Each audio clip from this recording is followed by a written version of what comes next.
I'm Catherine Martin, founder of QuietTime Ministries.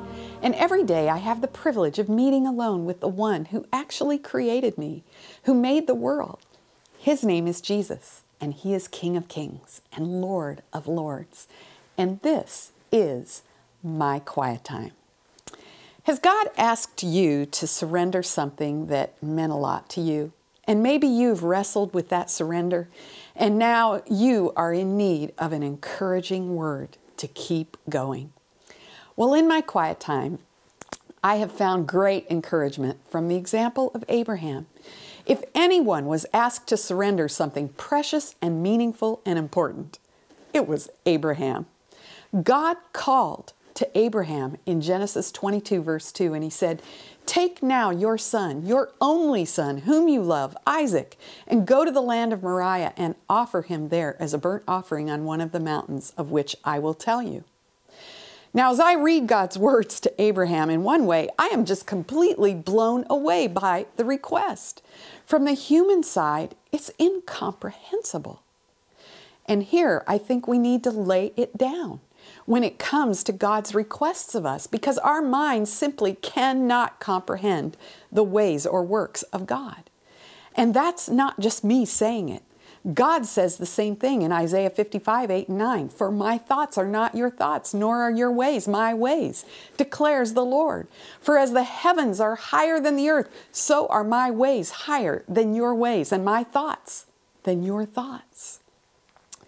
So if God is asking you to release something to him, to lay it down, and you don't understand the why or how of it, I encourage you to lay down the need to understand. In God's time and way, he may grant you a new view of it all. But until then, in order to live out the plan and purpose that God has for you, you've got to lay down the need to understand. This has been very important for me in my own surrenders. And clearly, Abraham made that decision to lay down the need to understand. For he responded by faith and rose early in the morning to obey God and surrender his son, Isaac. Even Isaac was wondering what was going on, and yet Abraham faithfully continued on the journey of surrender. And that's what it is, a journey. He had to climb the mountain to the place of surrender. He believed God had a plan and a purpose, even in the surrender. He told his son that God would provide for himself the lamb for the burnt offering. We're given additional information in Hebrews 11:19, that Abraham even believed God could raise someone from the dead.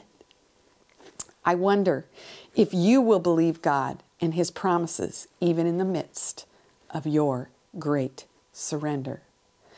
The Lord sees your reasoning and your faithful surrender and your journey of faith in him. When you lay it down, my friend, God will bless in ways you cannot even imagine. Listen to these words that God had for his servant Abraham in Genesis 22, verses 16 to 18. "By myself I have sworn, declares the Lord, because you have done this thing and have not withheld your son, your only son, indeed I will greatly bless you, and I will greatly multiply your seed as the stars of the heavens and as the sand which is on the seashore, and your seed shall possess the gate of their enemies. In your seed all the nations of the earth shall be blessed, because you have obeyed my voice." And you know, Abraham called that place, "The Lord will provide," because God indeed did stop him from sacrificing Isaac and provided a ram for the sacrifice. I love what F.B. Meyer says about this. "Think not, O soul of man, that Abraham's was a unique and solitary experience. It is simply a specimen and pattern of God's dealings with all souls who are prepared to obey him at whatever cost. After thou hast patiently endured, thou shalt receive the promise. The moment of supreme sacrifice shall be the moment of supreme and rapturous blessing. God's river, which is full of water, shall burst its banks and pour upon thee a tide of wealth and grace. There is nothing, indeed, which God will not do for a man who dares to step out upon what seems to be the mist, though as he puts down his foot, he finds a rock beneath him. Will you dare to step out upon what seems to be the mist today?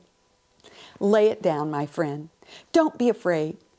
Though you may feel as though you've lost it all, you can trust your great and faithful God in the midst of the great surrenders. He will multiply back to you 1,000-fold in His time. Oh Lord, thank you for the encouraging example of Abraham in how to lay it down in the surrenders you ask of us. Will you help us to have the faith and the ability to surrender like Abraham in our life today? And that's my quiet time for this week. God bless you as you continue on in the great adventure of knowing Him.